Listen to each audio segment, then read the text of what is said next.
Si todo lo que están viendo ahora es en color, le deben un agradecimiento a un niño mexicano, en 1934, en el mercado de Tepito de la Ciudad de México. Piezas de radio tiradas a la basura, cuerpos de cámaras rotos, chatarra electrónica inútil.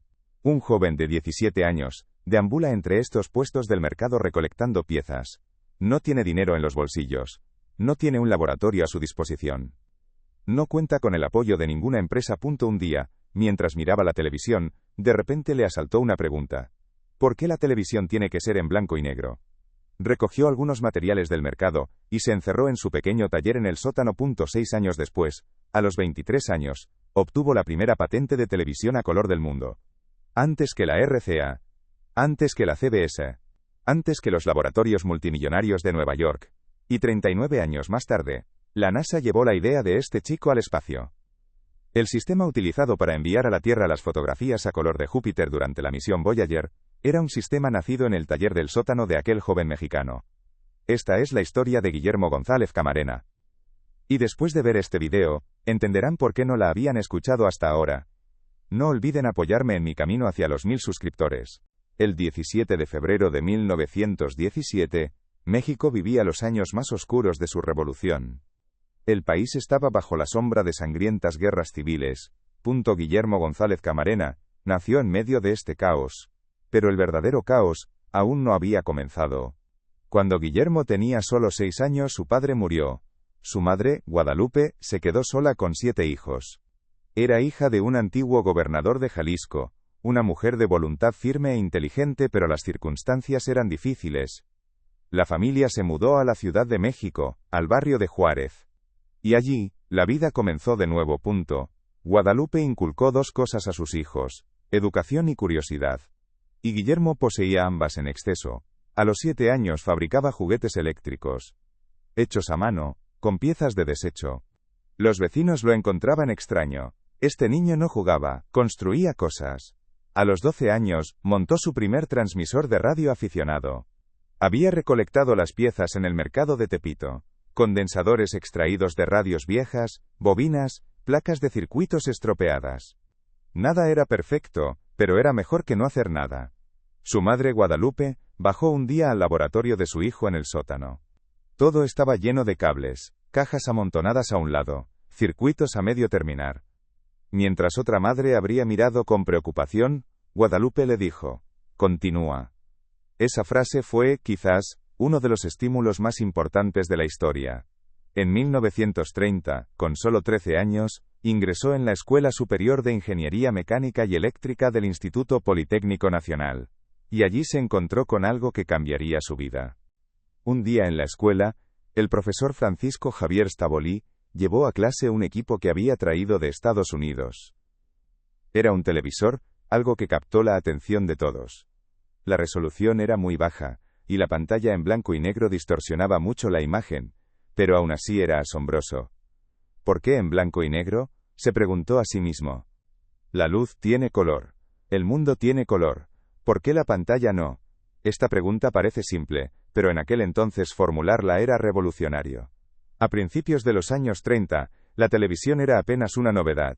Las primeras emisiones experimentales habían comenzado en Alemania en 1929. Todo funcionaba con sistemas mecánicos, discos de Nipkow giratorios, señales débiles e imágenes que se desvanecían. Los ingenieros tenían una sola prioridad: lograr que el blanco y negro funcionara correctamente. Primero, Guillermo dejó la escuela en 1932, no porque hubiera fracasado, sino porque ya había reunido suficiente información. Entró a trabajar como técnico en la estación de Radio Nacional de la Secretaría de Educación Pública. Así, trabajaba y se seguía desarrollando al mismo tiempo. A los 17 años, decidió avanzar con su proyecto y se dirigió al mercado de Tepito, uno de los mercados más concurridos y caóticos de la Ciudad de México. Allí se vende de todo: piezas viejas, chatarra electrónica, herramientas que ya no le sirven a nadie. Guillermo recorría los puestos uno por uno. No llevaba una lista en la mano, sino un objetivo en la cabeza: fabricar una cámara de televisión totalmente electrónica, no mecánica sino electrónica. Para la época, aquello era como intentar construir un avión desde cero. Recolectó las piezas. Para el tubo de iconoscopio necesitaba encontrar diversos circuitos. Algunos estaban en basureros, otros en radios rotas. Tras semanas de esfuerzo, construyó la máquina y la puso en marcha. La primera cámara de televisión electrónica de México había sido fabricada con piezas recolectadas en el mercado de Tepito. La imagen no era en blanco y negro, era verde y negra debido a la naturaleza de los componentes, pero había imagen. Este logro no pudo ser ignorado. Llegó a oídos del presidente Lázaro Cárdenas. En 1935, Cárdenas le otorgó acceso a los estudios de radio del Estado. Ya no era un sótano, ahora tenía un laboratorio de verdad, pero para Guillermo esto no era suficiente. La pregunta seguía en su cabeza. ¿Realmente quería mostrar todos los colores? ¿Por qué era tan difícil crear la televisión a color? Para entenderlo, es necesario saber cómo funciona el ojo humano. En la retina hay dos tipos de receptores: bastones y conos. Los bastones perciben la luz y la sombra, el blanco y negro, mientras que los conos perciben el color. Existen tres tipos de conos: uno sensible al rojo, otro al verde y otro al azul. El cerebro combina estas tres señales para crear la percepción del color. Por lo tanto, para transmitir el color no se necesitaba una sola señal, sino tres distintas: rojo, verde y azul. Transmitir estas tres al mismo tiempo representaba un problema técnico colosal. El ancho de banda se triplicaba, los dispositivos receptores se volvían mucho más complejos, y sincronizar las tres señales a la perfección parecía casi imposible. La RCA gastaba millones de dólares intentándolo. La CBS tenía a un equipo gigantesco de ingenieros trabajando en ello. ¿Y no encontraban la solución? Guillermo lo miró desde un ángulo distinto. ¿Realmente hay necesidad de transmitirlas al mismo tiempo? El ojo humano puede ver aproximadamente 24 cuadros por segundo. No puede distinguir cambios más rápidos por separado, sino que los percibe como un todo. Esto se conoce como persistencia retiniana, la misma razón por la que en el cine los fotogramas se ven como una película. ¿Y si transmitiéramos los colores bajo este mismo principio? Frente a la cámara, un disco que gira cientos de veces por segundo. Un tercio de este disco tiene un filtro rojo, otro tercio verde y el restante azul. Mientras el disco gira, se graba cada color en orden. En el televisor receptor, un disco idéntico gira a la misma velocidad, en perfecta sincronía, mostrando cada color secuencialmente en la pantalla. ¿Qué ve el ojo? Percibe los tres colores combinados como una imagen a todo color, porque el cambio es tan rápido que el cerebro no puede notar la separación. A esto lo llamó sistema tricromático secuencial de campos. Y este sistema permitía lo siguiente: no hay necesidad de cambiar la infraestructura de blanco y negro existente. Instalas un pequeño adaptador, añades el disco y el sistema funciona a color. El sistema funcionaba. Guillermo había completado sus pruebas. La imagen tenía color, era nítida, y la sincronización era consistente. Ahora había que tomar una decisión. ¿Cuándo se solicitaría la patente? Guillermo no quería correr ningún riesgo. Temía que alguien más llegara a la misma idea. Y tenía razón. En la CBS de Nueva York, el ingeniero de origen húngaro Peter Goldmark también trabajaba en un sistema similar. El 19 de agosto de 1940, Guillermo González Camarena entró en la Oficina de Patentes de México con sus dibujos y documentos técnicos bajo el brazo. Tenía 23 años. El número de patente fue el 40.235, bajo el nombre Aparatos de televisión para cromoscopía. Tan solo 10 días después, el 29 de agosto de 1940, la CBS realizó una demostración de televisión a color en Nueva York. Goldmark utilizaba el mismo principio secuencial, pero Guillermo ya había obtenido su patente 10 días antes. 2 años más tarde también consiguió la patente en Estados Unidos, pero la historia no termina aquí. De hecho, es justo ahora cuando empieza a complicarse. La patente estaba registrada, el sistema funcionaba y las empresas más grandes de Estados Unidos lo habían notado. Universidades estadounidenses e inversores privados empezaron a enviar ofertas a Guillermo. Algunos ofrecían sumas de dinero increíbles para la época. Su única petición era que desarrollara el sistema en Estados Unidos y lo difundiera al mundo desde allí. Guillermo las rechazó todas. Su razón era clara y nunca cambió: quiero que este invento se desarrolle en México.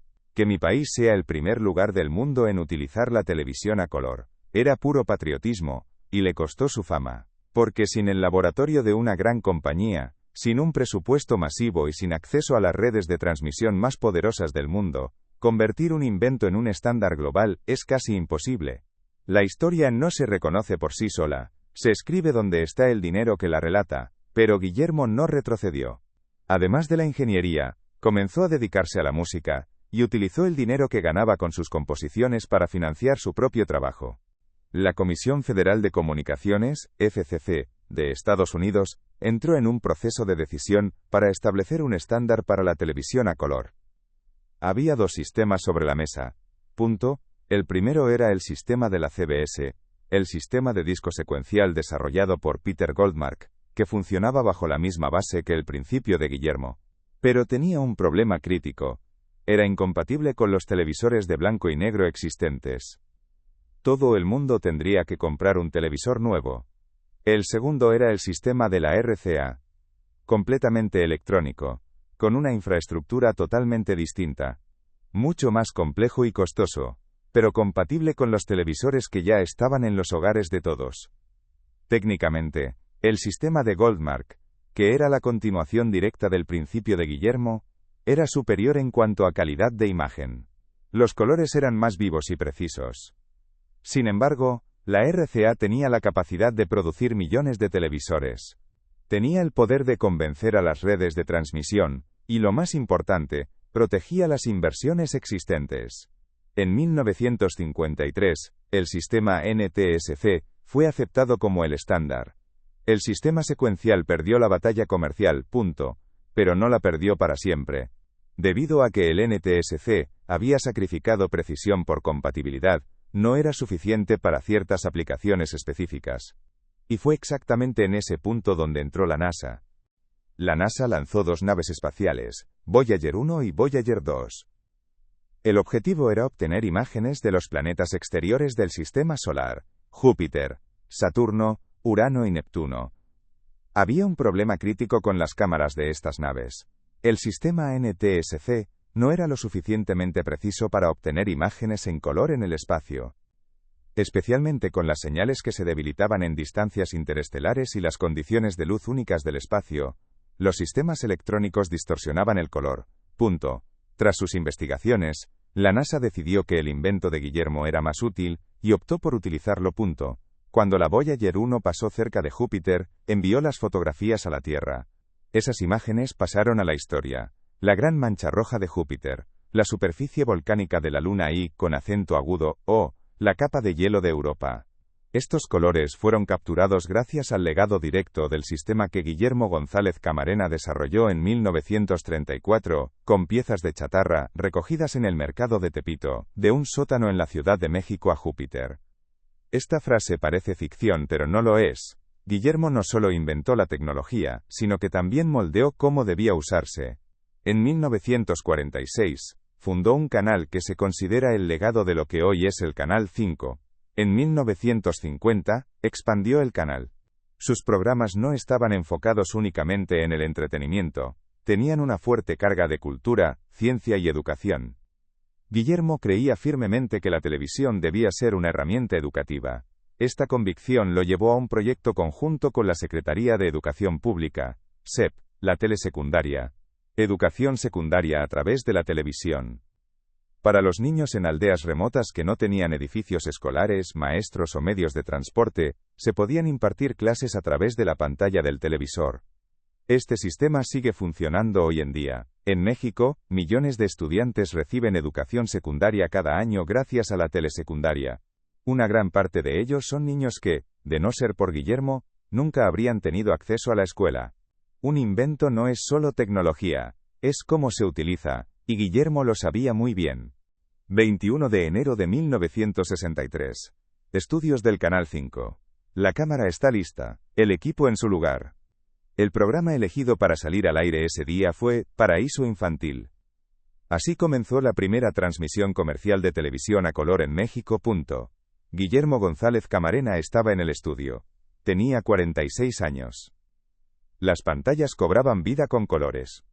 La respuesta a la pregunta que nació 23 años atrás en un sótano, entraba ahora en los hogares de millones de espectadores. México se convirtió en el cuarto país del mundo en tener transmisiones comerciales regulares a color. después de Estados Unidos, pero antes que la gran mayoría de Europa. Y el hombre que lo logró, no tenía una gran corporación, ni apoyo estatal masivo, ni millones de dólares. Solo tenía piezas recogidas del mercado de Tepito, un taller en un sótano y una pregunta incesante: ¿por qué tiene que ser en blanco y negro? Guillermo se dirigía a inspeccionar una torre receptora en la zona de Chachapa, cerca de Veracruz. Iba a revisar los transmisores del Canal 5. Ese era su trabajo. No solo diseñar, sino supervisar personalmente que el sistema funcionara. En el camino de regreso, sufrió un accidente y falleció a los 46 años. Solo 10 días antes del accidente, había presentado su último invento en la Feria Mundial de Nueva York: el sistema bicolor simplificado.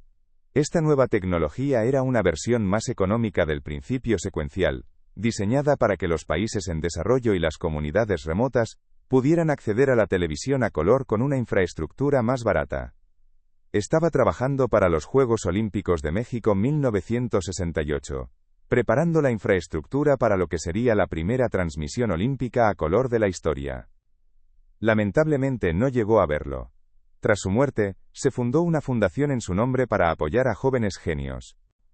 Un niño que perdió a su padre a los 6 años, que creció con una madre sin recursos, que dejó la escuela, que recogió piezas de la basura, y que a los 23 años obtuvo la primera patente de televisión a color del mundo.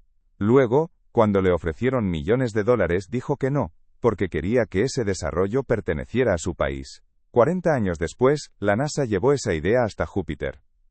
Lo que más me hace reflexionar de esta historia es esto: si Guillermo hubiera aceptado las ofertas de las grandes corporaciones, y se hubiera quedado con el dinero, hoy su nombre sería mucho más conocido globalmente. Pero el sistema de telesecundaria de México no existiría. Millones de niños rurales no tendrían acceso a la educación. Muchas veces, quien escribe la historia y quien cambia el mundo no son la misma persona. Mi pregunta para ustedes es esta: ¿qué es más importante para un invento? ¿Cambiar el mundo o pasar a la historia? Guillermo no eligió lo segundo. ¿Fue la elección correcta? Escríbanme en los comentarios. La respuesta a esta pregunta es algo que realmente me genera curiosidad. Si esta historia les ha aportado algo, pulsen el botón de me gusta. El algoritmo solo puede lograr que estas historias lleguen a más personas con el apoyo de ustedes. Si aún no se han suscrito al canal, suscríbanse. Porque cada semana hay aquí una historia que no se cuenta en otro lugar, pero que definitivamente merece ser contada. Nos vemos en el próximo video.